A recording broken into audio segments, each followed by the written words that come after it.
Welcome to a very special intro of Cellar Door Skeptics. It's been a week, folks, and we have a little bit of an announcement before we start the true intro to the show. Over the course of the last 3 years, we've worked hard to build up the show, and Hannah has an amazing opportunity here that is coming up in the next, I don't know, what will you say, Chris? 2 weeks? 3 weeks? Maybe 2 days? Yeah, well, like the big announcement is I'm moving to Cleveland. I've got a job opportunity that's going to be taking me out there, so I've got to sell my house, I've got to sell my company, I've got to auction all the stuff in my company, I've got to buy a house in Cleveland, and so, like, the start date is September, but, like, I'm going to need basically 2 months to, like, get all the stuff in order. If everything is done and cleared out of the way, and I get to the point where I'm in a house in Cleveland waiting for the Dune job to start, we'd be able to fire back up on my end. But, like, what it's going to come down to is basically working 12, 14, 16-hour days between work, home, and, you know, prepping everything to get myself out of here. So, like, it's just not going to be able to... I mean, as much as podcasting is amazing, it is a luxury. We talk about ourselves being a little bit privileged in this world. This is something that is a privilege of mine, and to be able to do something like this on a weekly basis as best I can. And it's even been harder and harder the last few weeks because of all this. I was in Cleveland the last 2 weekends in a row, and so it's just, I mean, this is an opportunity of a lifetime. Some serious quality of life changes in my future, and so, like, it's in the end, what it comes down to is just making a decision that's right for my family. And so I'm going to be neck, knuckle, knee, back deep in repairs and home repairs at work and cleaning machines and selling and doing everything so I can get my new place. Yeah. So what we're gonna do is we have a few episodes, some older ones that have been favorites. We have a few episodes, that might happen this summer with just me and maybe a couple of guests. But for the most part, we are going to drop the show down to one committed release every month. The commitment is on my side. Hannah will join if he has the free time for it, he will not. But essentially, you can we have to consider a hiatus for the next 2 to 3 months while Hannah moves and organizes his life. But don't worry, we will be back. And we will. And I don't want that to ruin the environment for the show tonight. So we are going to have an amazing show, but we just thought we'd give a quick update at the beginning of the show before we move forward. So without further ado, welcome to your regular scheduled programming for the night.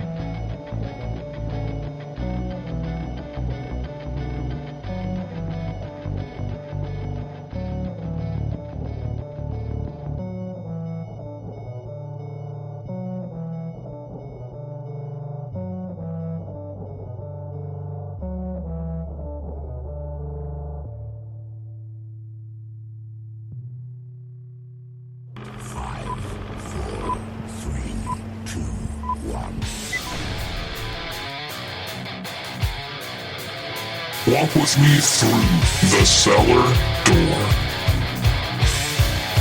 A storm is coming, Francis. A portal to a more skeptical world. Cellar Door Skeptics begins right now. Prepare for the revolution with your hosts, Christopher Tanner and Chris Hanna. Oh, welcome to another episode of Cellar Door Skeptics. We are back tonight after a 1 week hiatus. We had a little announcement at the beginning of the show to kind of inform everybody that the shows will be intermittent for the next two months or so. So we apologize for that, but we have an amazing show planned tonight, and we couldn't leave to go on a summer break without having one last show about some extremely important topics. And in last week, I think, or 2 weeks ago, I got a little passionate about Nazis, And this Those week, darn Nazis. this week I'm again pretty passionate about another atrocity that is happening in the United States. But before we get into that, over the course of the last couple of weeks, I got to go do something I haven't been able to do since high school, and it was. I'll be honest, this was a very weird situation.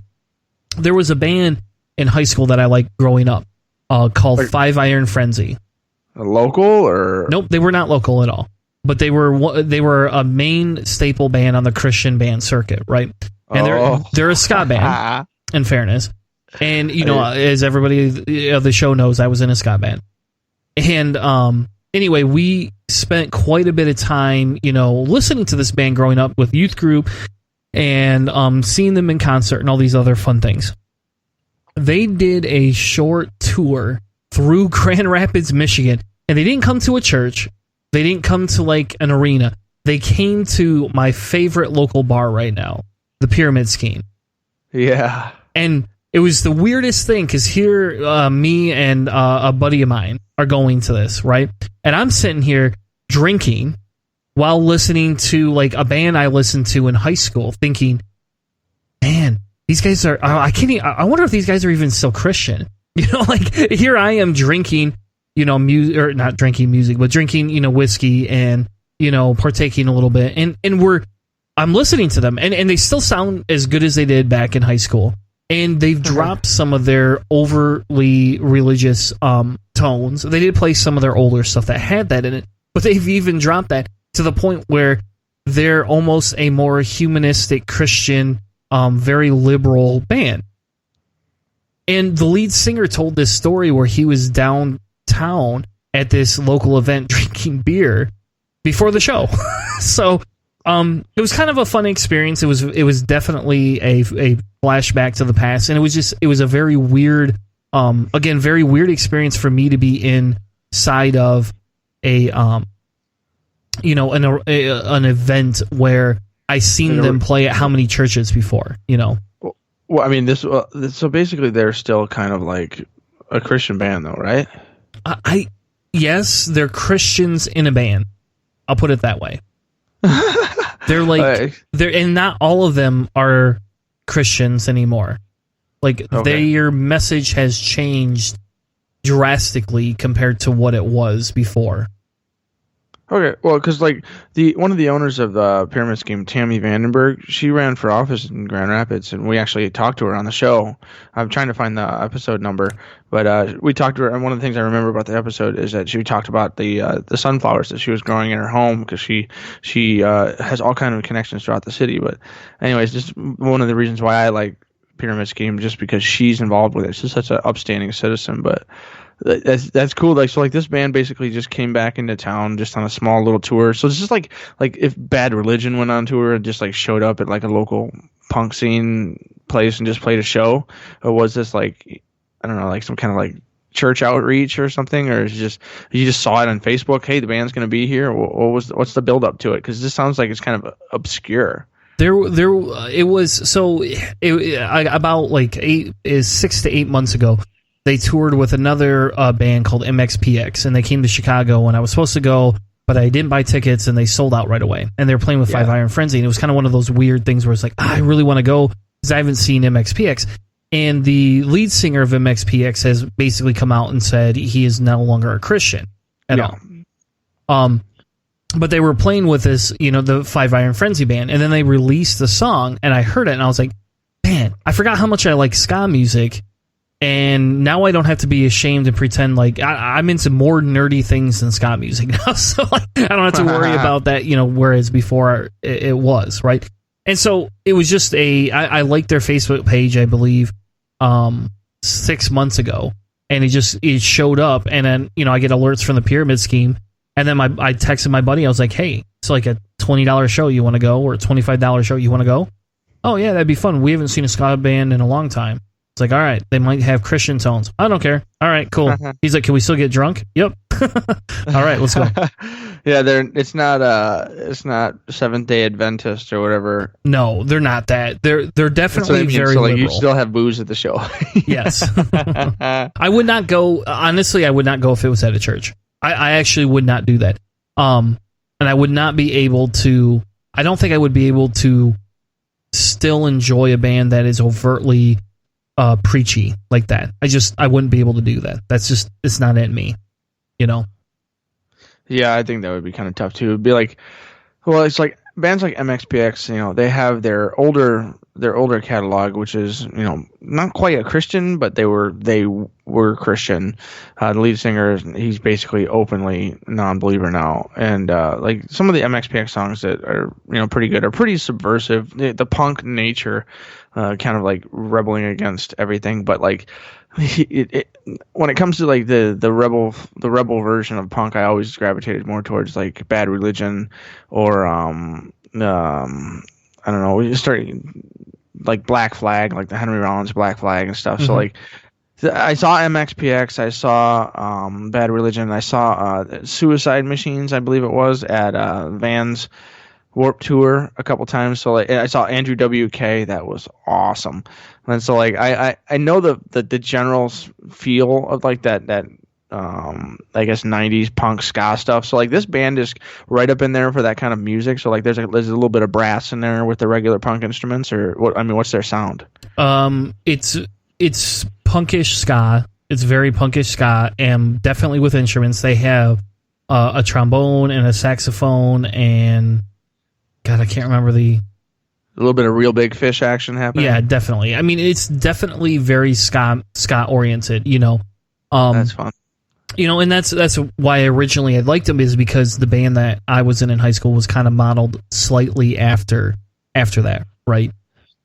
So I don't know. It was like I said. It was though. What's that? Bring back all kinds of feels. All kinds of feels. Yeah, it was very weird. The lead singer came out in like all white paint and then had like a skullish face.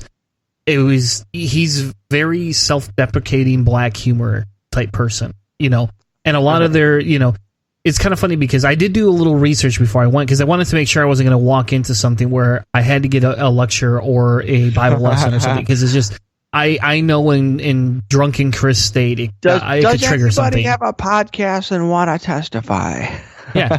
Well, I would invite, if that ever came out, I would happily have invited them on the podcast and be like, come back to my house, or let me bring myself to your studio, to your hotel here. Let's record, and I'll lambaste you for your release. I won't lambaste you, but, we'll have a very good conversation about why you believe what you do. But in fairness, he's always been pretty far left inside of the Christian realm, and he's always criticized a lot of that.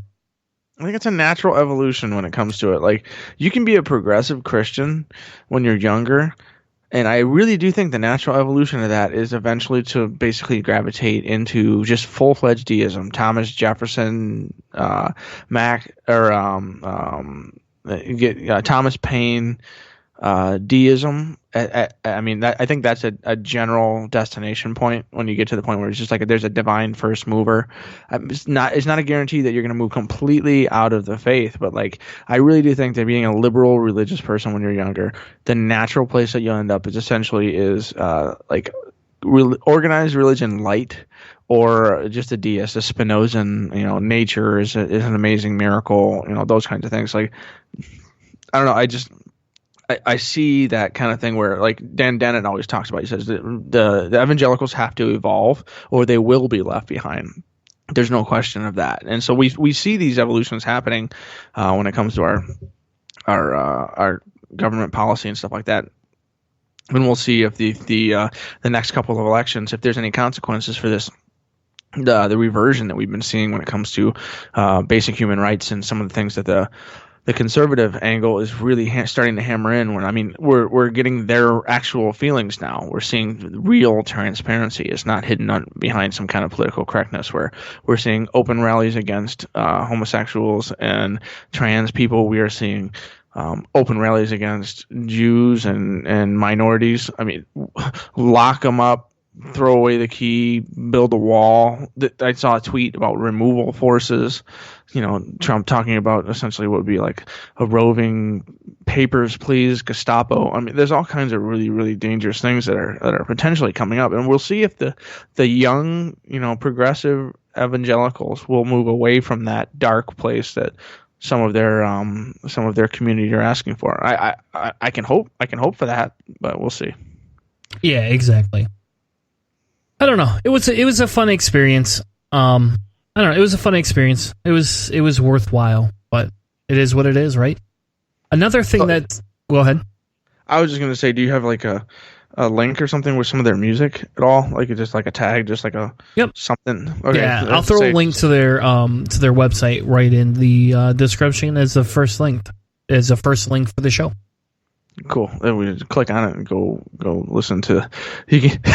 Everybody can judge your youthful music. Was Tanner's youthful music taste any good? We'll find out next week on Cellar Door Twitter or something like that. There you go.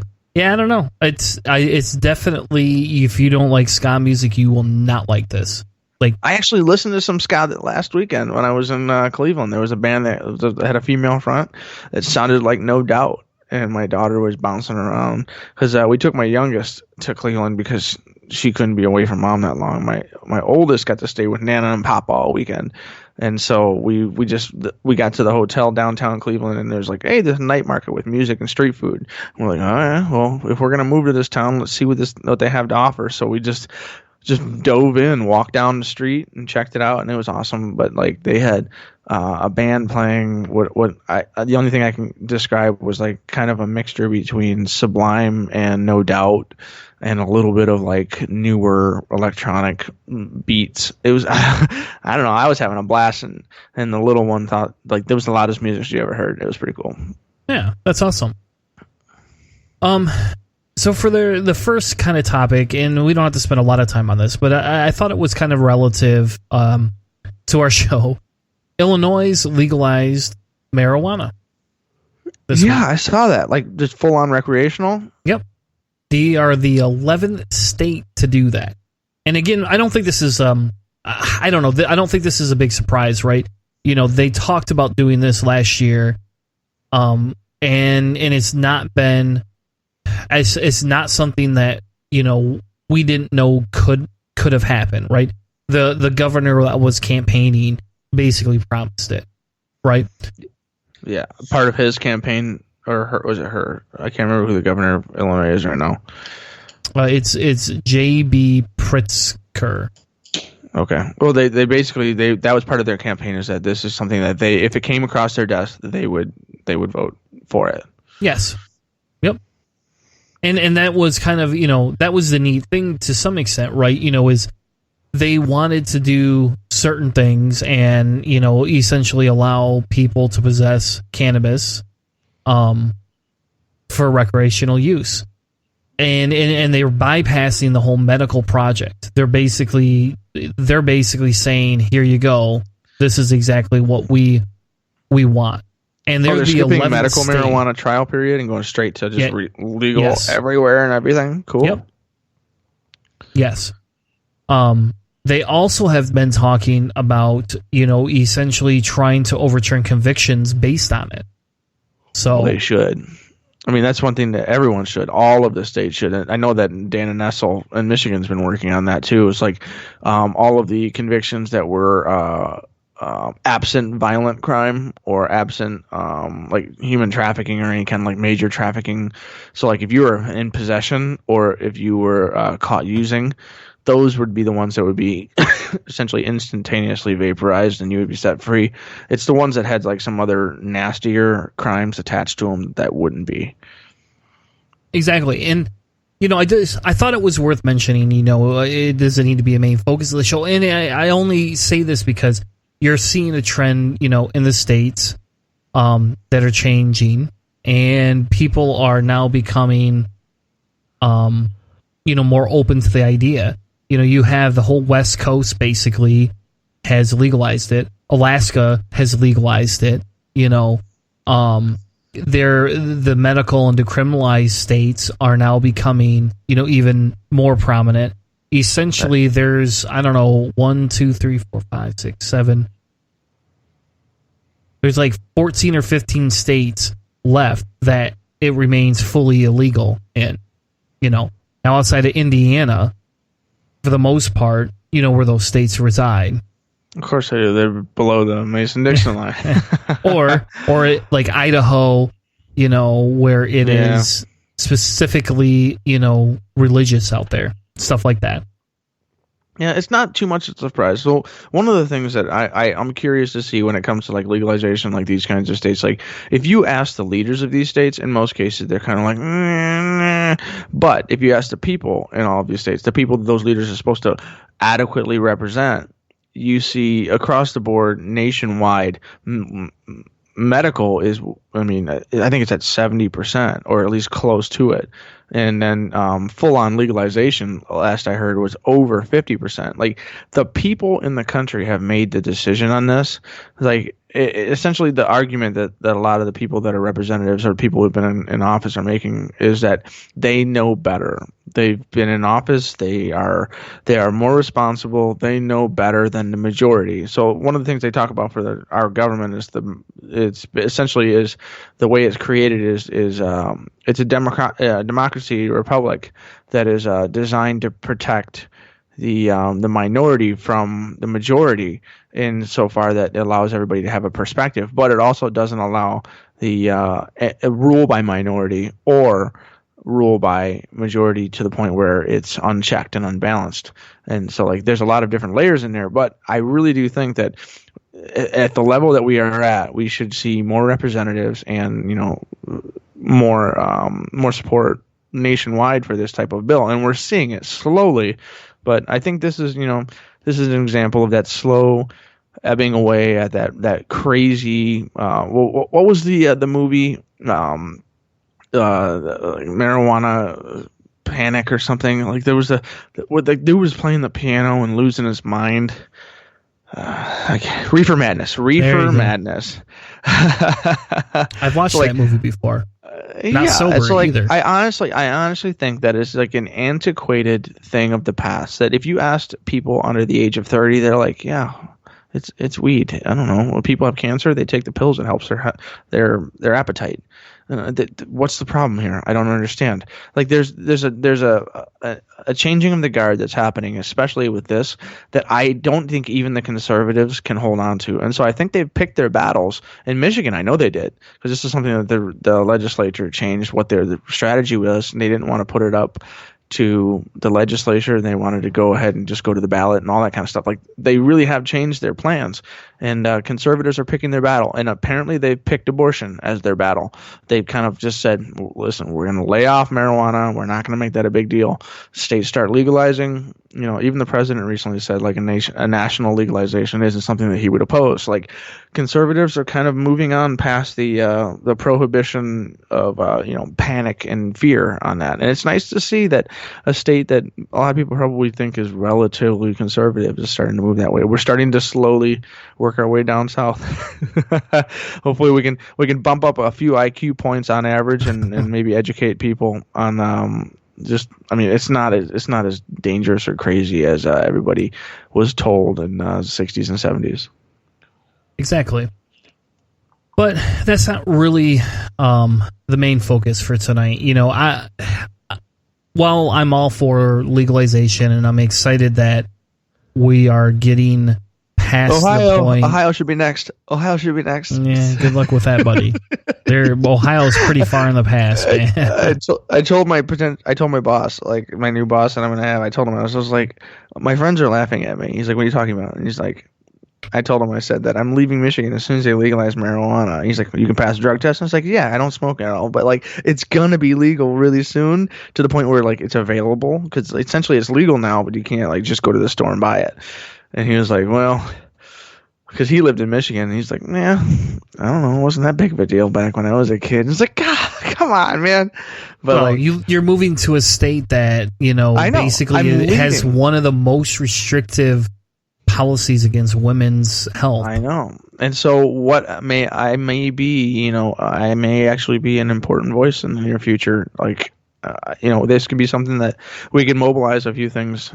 I don't know how liberal Cleveland, it's a metropolitan area, but I'm sure it's still pretty conservative, but I might be able to find some stuff and start a little movement, but we'll see. Yeah.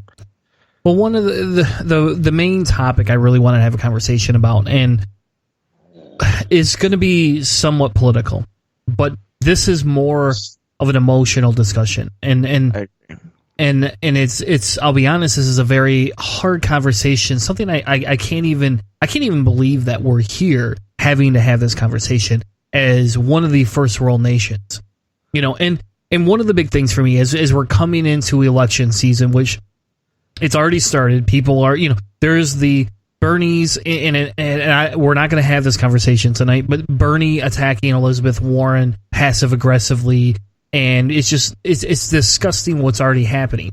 But you know what for me, what would end this?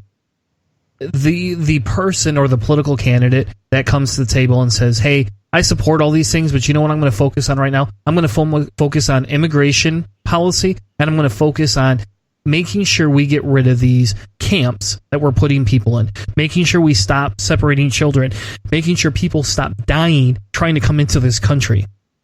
Well, I was just going to say, when you brought the topic up, like, I just browsing when we were getting ready to come on and talk about just do the show. I was flipping through, and there's a picture of a father and his daughter that drowned in the Rio Grande, just trying to cross the Rio Grande from chaos and whatever. But he had her in his shirt so that she couldn't get away, and they were just both on the side, just her little feet and her little hands looking just like my little girl. Like, I can't separate the feeling that if my little girls were in a cage right now.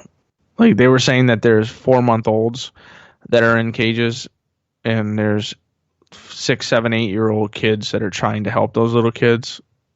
Like, that's a different world. That's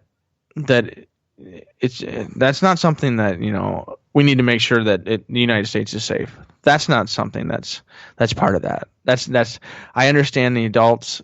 Some people might come in and have drug problems, or it might be drug traffickers or something, but it's not going to be a national security threat from a 4-month-old who needs to be held by an 8-year-old in a cage. That's just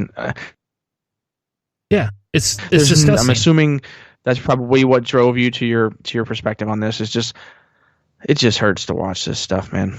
Yeah, and I'll be honest, that was not the first article for me, right, that made me stop and say, hold on a second. It's not. It's not. But, yeah, that article just in and of itself, and we could talk. I've probably posted more about this lately than I, than maybe is warranted. But at the exact same time, how are we continuing to look the other way? How do we as a species just sit here and say this is acceptable? If we're intelligent beings, you would think that we would have more of a desire to fix this. And look, I don't think that decriminalizing or legalizing pot is not important. I don't think ending the race war is not important. I don't think raising taxes on the wealthy and getting rid of this 1% and fading middle class is not important. But what is more important is how we treat others. And it's the background I come from, right? And maybe not everybody sees that Christian perspective. And to me, how any Christian could support a government that does these things is beyond me. And it's kind of funny because there, and again, this is a mean quote, but if you as a father or a mother were to refuse to bathe, clothe, provide medical care, proper sleeping environments for your children, you know what would happen? The feds would come in and take them away. You would then be looking at jail time. You would not just get away with this. Maybe in certain states. I think some states just still allow you to have a religious exemption to do horrible things to your children on basis of faith. I think that's a minority, my friend. I really do. That's not very much anymore. Yeah. I know, the pray the sickness away. I'm almost certain in most states you can still get in trouble for that. Yeah, and the difference is when we allow the federal government to do this, they just claim this is policy. This is the best way they know how to take care of this. And I'm saying, where's the candidate that's going to step up and provide this? Where's the candidate that's going to say, you know what? I've had enough of this. I've had enough of that. I'm tabling every other conversation right now just to fix this. And I hate saying that, right? Because all these other issues are so important. Very, very important issues. They really are. But the biggest problem I have is if again, and maybe this is a business perspective, but if you take all of your issues and you Pareto them out, and then you can set up a statistical analysis to understand, like, well, this gets a modifier because it is creating a death issue, or, we have people's human rights being violated immensely. We have suffering at the hands of minors. When you take all those things into account, I don't understand how anything else, in any way, shape, or form at all, trumps this. Yeah, and I don't even mean to say it as a reference to Shad. There's an economic tie-in. It's a long-term problem, and that essentially this is kind of the culmination of that. So, like, there's been years and years and years of we've talked about it multiple times through American Wilsonian, and during the era of the Panama Canal expansion, essentially the United States working its way down and disrupting democratically elected governments if they didn't agree with the U.S.'s foreign policy plans and stuff. So, like, there's a history of the U.S. essentially going in and bludgeoning countries into agreeing with our demands for one of two things: either information control, communications, or trading. But on the other end of these things is that resource management. So, like, a lot of resources and money has been built out of Central America and South America. It's been transported to essentially what we call the West, but the United States and Europe. And all of these countries are now essentially reaping the benefits of things like global warming, where these lands are so arid and all of the minerals and things have been mined out and there's just unusable arid lands. There's no way they can farm anymore. And so they're just going north or south. And south, you're looking at Brazil, you're looking at Colombia. There's all kinds of issues when it comes to South America. So they said, well, why would we chance that? Let's go north. We'll get into Mexico. It's possible to survive there. We'll get into the U.S. and just best chance. I mean, worst case scenario, you get into the U.S. and you're undocumented, and your quality of life is still tenfold better than it was in any of the Central American countries you probably came from. So, like, this is the culmination of a long, long time of problems. But the problem is that the people that are in charge of it, so, like, ICE is blaming Homeland Security because Homeland Security isn't taking care of these people as they should be. Homeland Security is saying that ICE is separating these people and these children when they shouldn't be doing that. And each group is bickering back and forth, and the people that are in charge in here, either the people that Trump has placed in charge or Trump himself, they're making policy, and it's unorganized at best, and they have no long scope of the solution besides just to shut everything down and hide from the problem. Well, I don't know if you know about anything, but when it comes to, like, dealing with something like, let's say there's a cold or a flu or the old Edgar Allan Poe Mask of the Red Death. Like, you can put up the wall as best you want, but it's going to work its way inside eventually. There's no way to hide from the Red Death. And this is the kind of thing here. Like, we've been hiding from some of these problems in Central America for a long time, and I think this is coming to a head, and we have the worst leadership possible to deal with it. That's my opinion. And, and unfortunately, children are the ones that are getting ground into the machine. That's the worst part. It'd be different if it was adults. I disagree with you, but a little bit. I mean, a little bit, but that's a side tangent. You're right. The leadership. You know what the leadership said this week? The leadership literally said the Democrats are forcing the breakup of families at the border with their horrible and cruel legislative agenda. Any immigration bills must have full funding for the wall. Must end catch and release, visa lottery and chain, and go to merit-based immigration. You know what that... Somebody tweeted back at him and said this. They said, you know what that sounds like? I don't want to hit the children. You make me hit the children when you don't want to. That's gaslighting from an abusive husband standpoint. That's extreme abuse. Like... And where's the outrage? And here, look, I don't care if you agree with an immigration policy of a wall or anything. Any leader that says that should be immediately removed, because that is not an example that we want the majority of the United States. Do you really want your children growing up to look like that? You know how often I have to have conversations with my kids about, yep, that's not a role model to follow. Yeah. Not because I disagree with him politically, but because of the fact of the things he says to instigate. I don't know, I don't really want to go down the tangent of, are we going to turn into some authoritarian state? But it feels pretty close. It feels like we're being baited here. Because what I want to do right now is I want to go get a bunch of guns, give them to people, and let's go break people out of, these concentration camps, right? That's what I feel like right now.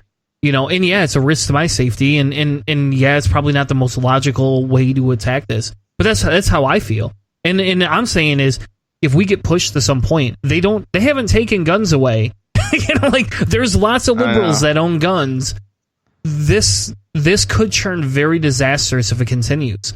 It's an interesting perspective when it comes to the idea of like the anti-gun liberal left. Is like, if it gets so bad that if you essentially ban those types of things, like when it comes to revolution, the tools that you reach for aren't going to be there anymore for when it comes to revolution. So like, I don't know. I agree that like it's scary. It's really scary. The geopolitical recession. Like, we're hearing people like Bolsonaro in Brazil and obviously the regime in Venezuela. Italy just basically elected a fascist, and there's a variety of other people that have been elected recently that they like to. They're all Trumpian in their perspectives and in the way they communicate, and it's scary. It's really scary. There's a question as whether or not this is going to evolve into anything further, or if there's going to be a re-grab to end the geopolitical recession and start a new progressive march, just to like remind people that it can get bad if you don't participate. We don't really know exactly what's going to happen. I mean, the next election in the United States, it could be a momentum changer. I don't know. We'll see what happens, but like, I would really, really, really like to see a change in perspective when it comes to the U.S. as a leader in the rest of the world. But we do really have to come to terms with some of the things that we have done in our past. The conversation about reparations in the United States for its decades of slavery and stuff, that is something that's happening. Also, in that conversation, some of the imperialistic tendencies the United States has had when it talks to when you think about what it did to the economies of Haiti in flooding their economies with government subsidized corn, essentially destroying their agriculture market, forcing the country into poverty. Like, there's a variety of things that the U.S. has done, and then we look at the refugees to come to our country, and we say, why are you here? Go back and fix your own country. We have some responsibility. It's like, some of the answer is, looking back to what we've done and trying to find, because like to be a global leader. And so like the isolationist doesn't want to spend money outside the border and say like, okay, we're gonna pull back, we're gonna stop policing the whole world.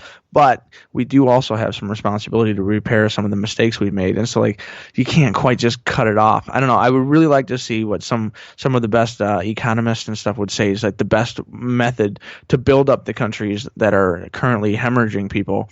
If there's a way to save it from like effects of global warming and climate change stuff, is there a way to save these countries quick enough to the point where these refugees won't split? Because if you think about global warming at the equator belt, like, you're going to see just essentially a growth of arid states where there's no food, and all of those people who live in that warm environment are going to need to go north.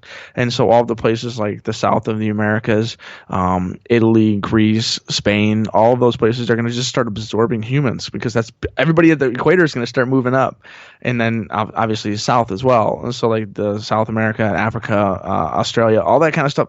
These are things we have to figure out, because they're going to happen if we don't start changing global economic policy when it comes to climate change.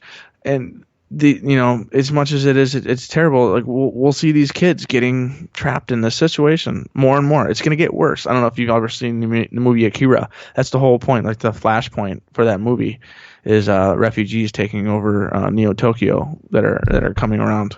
Like, it's nuts, but it's I don't know if it's going to end anytime soon. Yeah. So I thought the other thing that I wanted to address a little bit, and there's a concentration camp conversation happening, right? And there's one are side. Are they concentration camps? Yeah, some people are saying, well, they aren't, and some people are saying they are, and so I thought it might be a little beneficial to have that conversation. So I looked up the definition from Webster, right? For concentration camp, it is a place where large numbers of people, such as prisoners of war, political prisoners, refugees, or members of an ethnic or religious minority, are detained or confined under armed guard. This is usually in reference to camps created by Nazis in World War II for internment and persecution of Jews and other prisoners, right?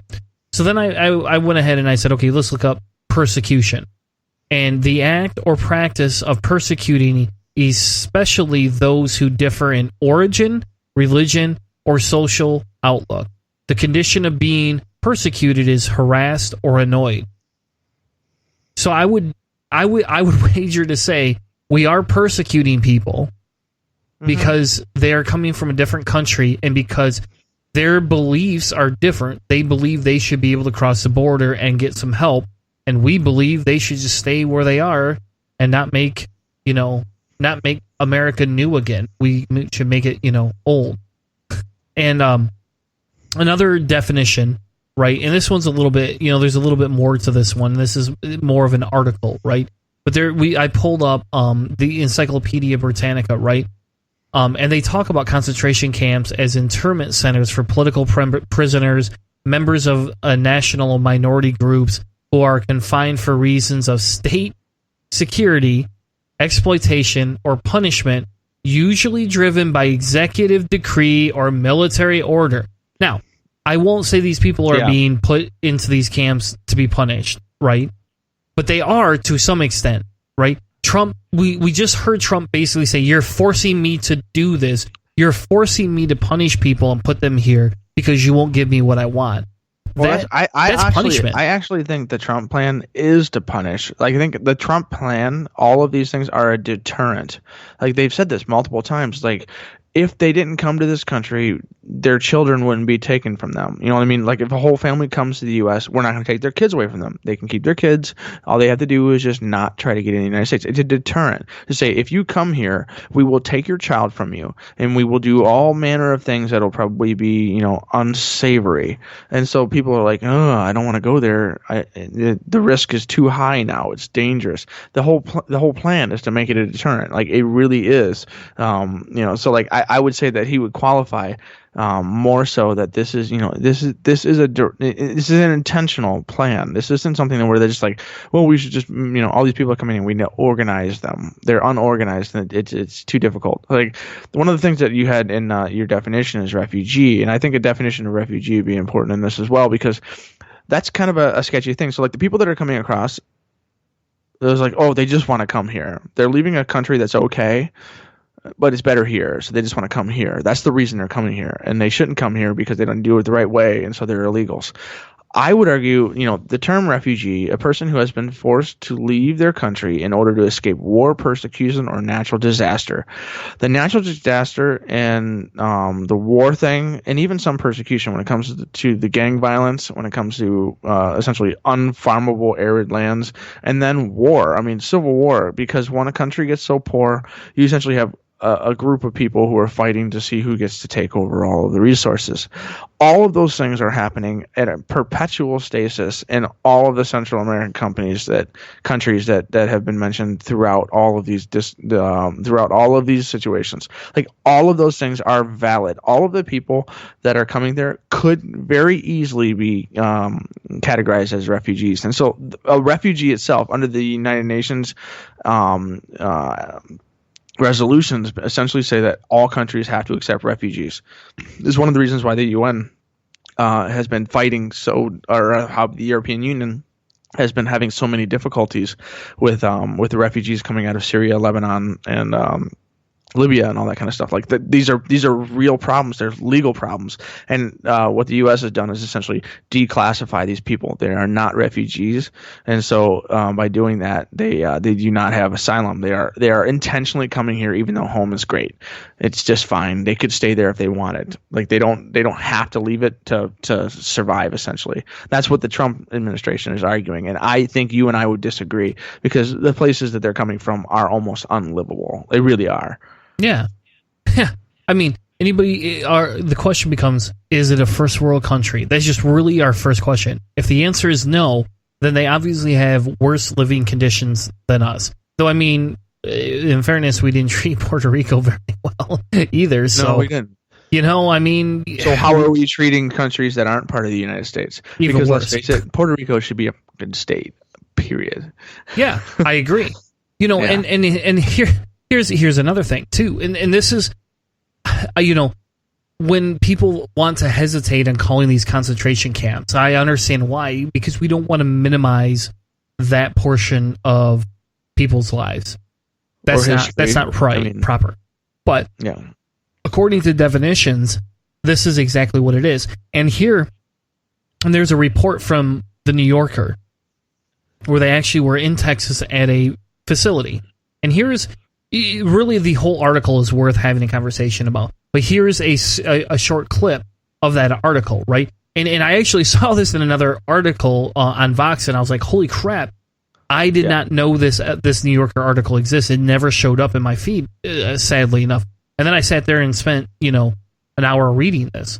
But a short segment of this says, they weren't allowed to sleep in beds and they had to sleep on the floor on Wednesday night as punishment for losing the comb. So you had a full cell of kids who had beds and mats at one point, not for anybody but for most of themselves, and who were forced to sleep on the cement. Now, don't tell me that treatment is not very concentration campish, right? And this is why people are coming to this conclusion. This is why people are saying these things. It's not because of the fact that we're holding people in camps with just armed guards. It's not because they're refugees we want to move and detain because they aren't coming in the proper way. It's because of the treatment of these individuals at these locations. I say, well, you know how many abandoned businesses there are? You know how many businesses we could get? How about this? Where I'm going to start swearing in a second. Where the crap is the Trump administration and saying, hey, you know what? Let's give tax breaks to businesses that want to donate beds, supplies, all these other things to these facilities so that people can have a semi-normal life. And if you're saying you don't deserve to brush your teeth every day, then you're essentially telling me that if your country you couldn't afford to brush your teeth every day and yet you're coming here, and everybody in the United States should be able to. We have social programs that help people be able to brush their teeth every day. We preach about it in school. If you're telling me that they can't have that, then you're telling me they are needing to come from another country to ours to get a better life. And if that's not just one indicator of why they deserve to be here versus not be here, I don't know what is.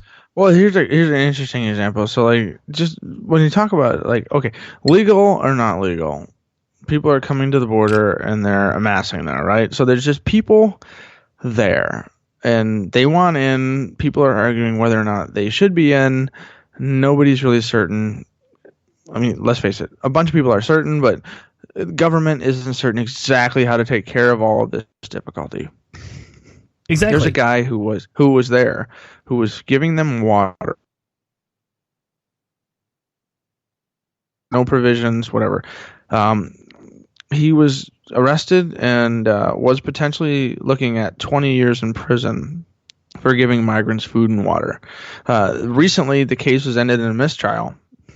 He was, essentially given his freedom for what would be a horrible thing to be found guilty for. Like, there's I really don't think there's any good way that anyone would be able to tout like this is a success for the U.S. Judicial system. But it was a potentiality for this guy who was giving people water and food, coming across a brutal heat wave in 2017.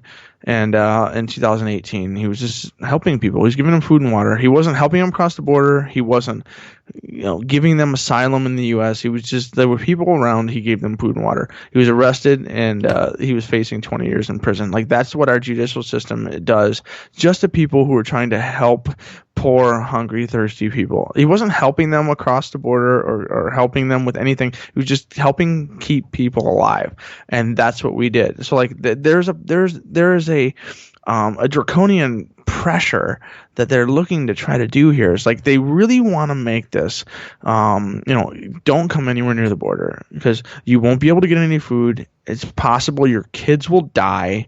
And if you get across, we'll take your kids from you. You may never see them again. Because if we take your 4-month-old kid away from you, they have no last name. Nobody knows who they are. They can't tell you who they are. We'll never find them in the system, and we'll just give them to an adoption couple or something somewhere in the U.S. Like this is a deterrent process, and it's horrible. It's terrible. But I really think this is all an organized deterrent process to make things so scary to try to come across the southern border that nobody in these countries would do it. And it shows, it's a testament to how bad things are in these countries that they're willing to try to do this by the thousands. It really is. Yep. And exactly. And I have 2 points, and I can't remember the name of the book, but this weekend I was, with my sister and everything like that. And my sister's reading this book about this lady from back in the 30s, 40s, 50s, 60s, and 70s who headed an organization where she essentially, they helped take children off the streets near, I think it was in Nashville area or Knoxville, one of the two areas. And they essentially were taking children away. Sometimes they were homeless and then adopting them out. And then making this whole virtue statement about that. And again, I don't remember the name of the book, but all I know is that this lady was taking these children, right? And so you just a second ago mentioned about, the government taking and letting them be adopted out. It's like a practice that's been going on, legally to some extent for how long? And then so there's just that, and that's a horrific sight. But there's the Washington Post, and I lost a lot of respect for the Washington Post. They posted some crazy opinion articles, but this is really bad, where they basically are jumping to the defense of saying they're not concentration camps. And here's an actual quote, because they point out the fact that there was actual internment camps that we use for, the Japanese during World War II. Also, George Takei talks about it all the time. Yep, the British also had them in South Africa. So these aren't new things that the Nazis came up with. They're like, oh, hey, this is a great new idea. Hey, folks, look, we can do this. His whole point is they're not doing random executions. They're not torturing, which I would disagree with. And they're not using electrified fencing. There's atrocities, but it's not a concentration camp because of that. Because they're not specifically rounding people up. And I'm saying is, okay, so if your narrowest definition of concentration camp is the technique of which the system is created on, that's not quite. I'm sorry, but fine. Then what do you want me to call them then? So the whole thing is wrapped in razor barbed wire, but it's not electric, so that's not a concentration camp anymore. Exactly. Really, they're not shooting anybody in the streets, okay, but they're starving them to death, and they're forcing them to not brush their teeth, and they're raping them. I don't know. That sounds pretty close. Yeah. I don't know. In the end, when it comes to it, like the people that make the arguments along these lines, like they're playing the semantics game. You and I as non-believers know the semantics game is like, oh, that word only means what you think it means, but it partially means what I think it means. So it's partly, notly, totally, partially, whatever logic soup you want to get into on that. But in the end, it's really easy if you bring things down to a contextual level on these types of things. Like there is no way that you can look at what they're doing and realize that they're imprisoning and concentrating a group of people into a place. and whether or not you think it's a concentration camp comparable to the Nazis and everything they did, sure, whatever. It doesn't have to be identical. There doesn't have to be Zyklon B in the shower. It doesn't have to be exactly the same. But I will argue that it's pretty close, and the fact that it's pretty close still makes me uncomfortable. I mean, call me a weirdo, but like the fact that it's pretty close in 2019, it still makes me feel uncomfortable. Yeah.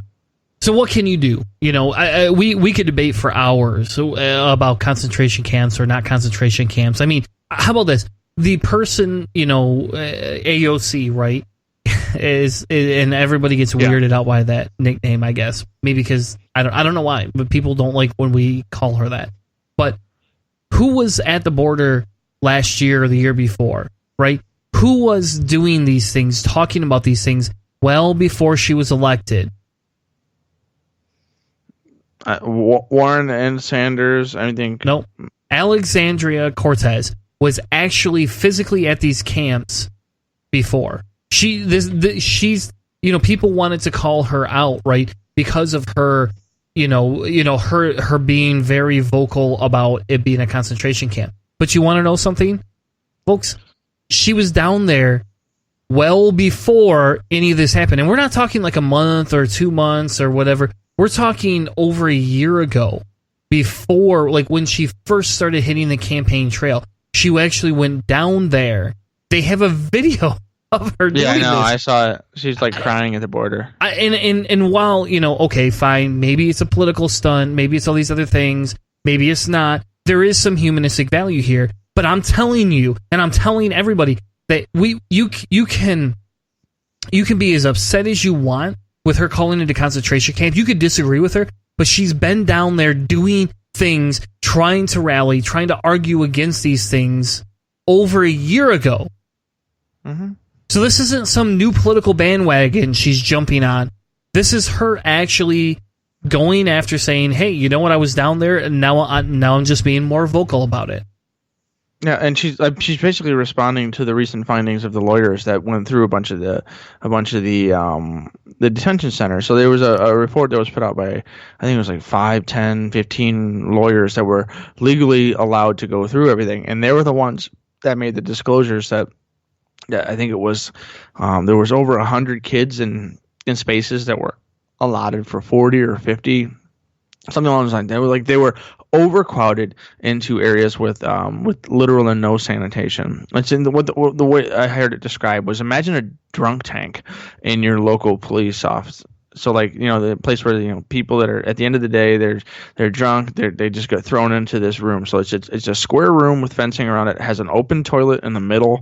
It's concrete floors and some benches. That's where these kids were kept in. They were overcrowded in there, and they were not given any kind of sanitation tools, cleaning devices, shower, anything. They were just it's worse than a prison cell, because at least prisoners get a shower and toothbrush and stuff like that. So that's the reason they were making the analogies towards the concentration camp, because they were essentially not given the basic human rights that the Bill of Rights ensures to all people, and I would include even all people who may not be citizens who come into the United States. I mean, they are humans. They deserve the basic human rights of health and happiness to some form. And I would think that everyone else would agree with that too, but apparently conservatives think that it's okay when they don't have that one piece of paper that makes it okay that to treat them less than human. Exactly. And with all this negative stuff, what can you do to help? You can call Congress. You can freaking vote. There you go. You can vote. And let's stop voting people like Trump into office. Yeah. And I'm going to put it this way. I hate Biden with a passion. I think he's the worst individual. But I'm going to tell you what. I will gladly vote for him over Trump. I will gladly vote for him if he works towards fixing this. But I'm going to tell you something. If there's a candidate that comes out and says, I'm going to fix this, and this is my plan to do it, I don't care if it's at a high level. To me, that's the game changer for me. And So that's a key point. So like we're going to be watching the debates coming up here in the next couple of weeks. That's going to be something that we're going to be watching for Mr. Tanner here as the candidate who hits hard on fixing the border problem, because there is a crisis. I think it is a mistake for Democrats and liberals to say that there is no crisis at the border. There is a crisis at the border. It's been created and it's real. Like we shouldn't say that there's no crisis, but in the end, like what do we need to do to fix immigration? Like that's a really big thing. I think that'd be a great thing to keep an eye out for in the debates. Yeah, and I'm going to say this up front. If the candidates don't come to the table, they don't come to the table, and we should call them out for it. And I don't care. You know what? People have accused Bernie of all sorts of things, in terms of flip-flopping or in terms of not caring about something until it became political pressure. At some point, folks, we have to stop caring about that. We have to actually go after them and say, here's your pressure. We may not like you. I don't like that you didn't, sign up for this, but now I need you to do something about it. You want to be the president? Do something about this. Me. Yeah. And if we don't get off our asses and do that, we should be calling our congressmen, our mayors, our local representatives. We should be yelling at them. There's a link from the New York Times I posted that has a link inside there where you can find all of your city officials, all of your local representation. The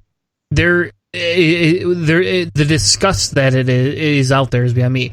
You can donate to humanitarian efforts like United We Dream, American Civil Liberties Union, Immigrant Families Together. We actually have in Michigan, and I'll have to look up the name of this, but it's like Lakeshore something or other, that actually provides legal services to those undocumented immigrants inside of Michigan.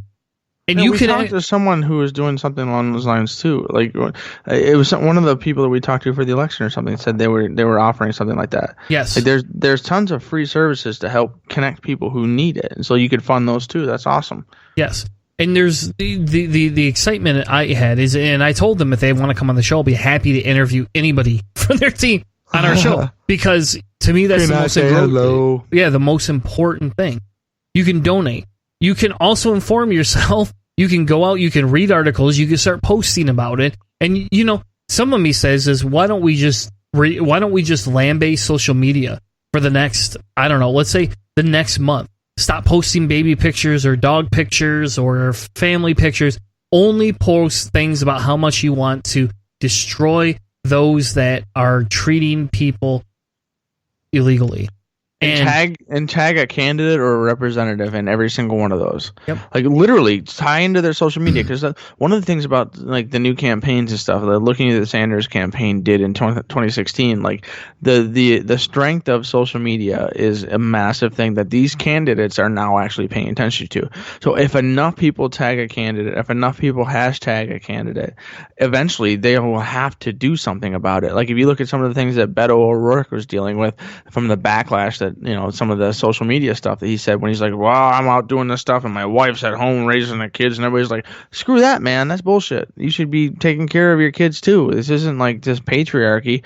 All those kinds of things are that they really do pay attention to that kind of stuff when it comes to our social media now. So if you're going to share, if you're going to do this thing, if you're going to really hammer on this topic, you need to make sure that the people that you want to hear it are tagged in it, so that they will at least get pings every time you do it, because otherwise it'll get lost in the mess. And so you need to concentrate on the right tags and the right I guess mentions or whatever, so that like the at symbol towards the person, so like your candidate, and then at them and send them messages all the freaking time. Like just go for it. Exactly. I don't know, to me this seems like a conversation we shouldn't have to have, and I don't understand why we're here at this point. And the sad thing here is when I read these articles, sometimes I get a little misty-eyed, right? And then my kids have to ask the question, "What's wrong, Dad?" And it's like, well, there's this thing at the border, and it's disgusting. And my daughter offered to mail toothbrushes to them so that they could brush their teeth. If my 8-year-old wants to do more than your elected official does, at this point, it says humanity has lost. We are nothing but monkeys again. And at that point, we might as well just become extinct and let society rebuild itself. I don't know what else to say. It's disgusting. It hurts. That's one of the things that I've been thinking about when it comes to like when my daughters are a little bit older enough to talk about that.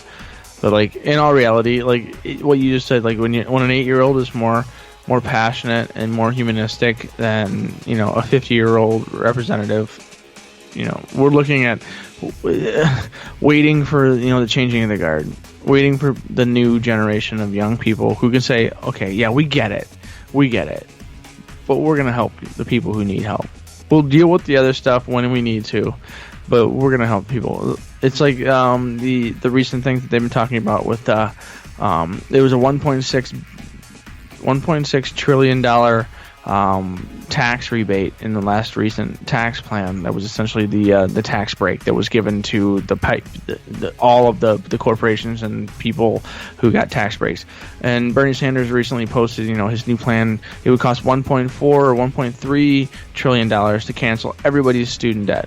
It's like we just cut $1.6 trillion out of the tax plan. We can afford cutting student debt. We can afford paying for our people to go to school, but also vice versa. I mean, it's really easy.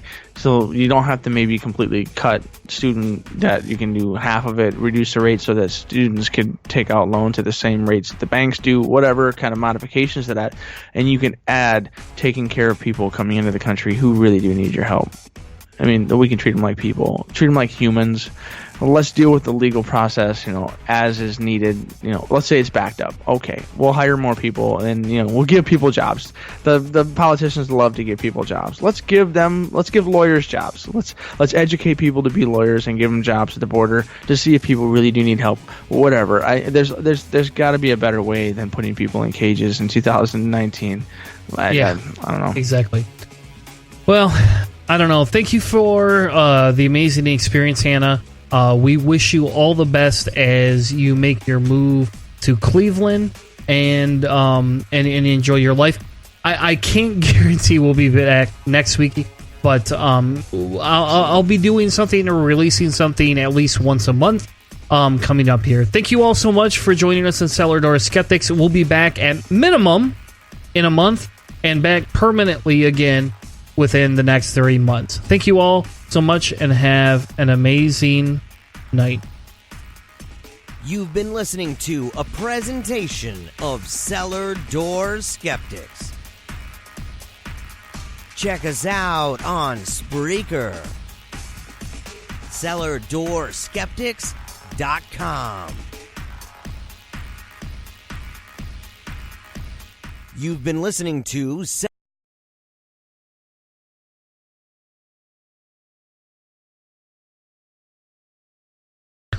Whoa! Hey, did you forget? I think we forgot Hannah. I think we forgot something. Yeah, a little bit. We did. We forgot our quick saves for the week. So, if you're still tuned in, especially since this was a little shorter episode, we're going to do our quick saves real quick at the end of the show, like we promised, but just a little after the credits. So, Hannah, what was your quick save this week? So everybody knows through that have been listening to the show for a long time. I'm a baseball guy.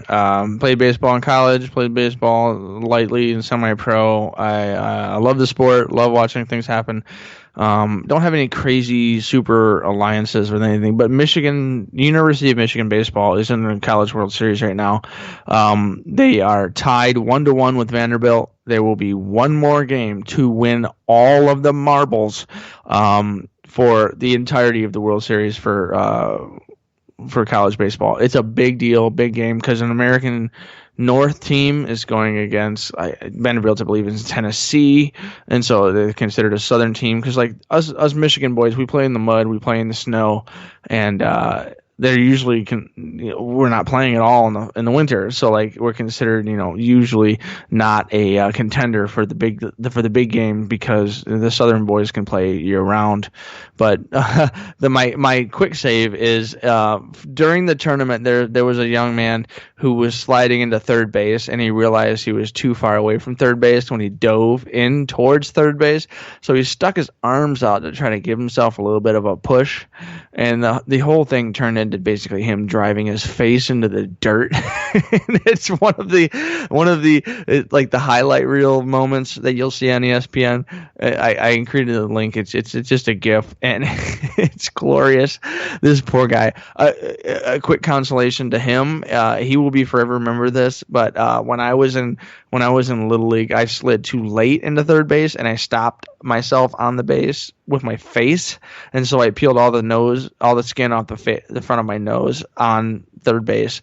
This guy, he peeled the side of his face off, like on his temple and his eyebrow, like just straight into the dirt. So if you want to watch the GIF of a young man in college completely eat dirt, we've included the link in the description for the video for here. It's pretty fun. It was a good chuckle at work earlier. I enjoy it just because I've kind of sort of done it. Jeez.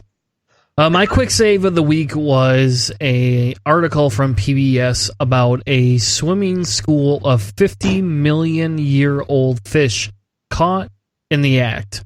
And just the title itself was hilarious, right?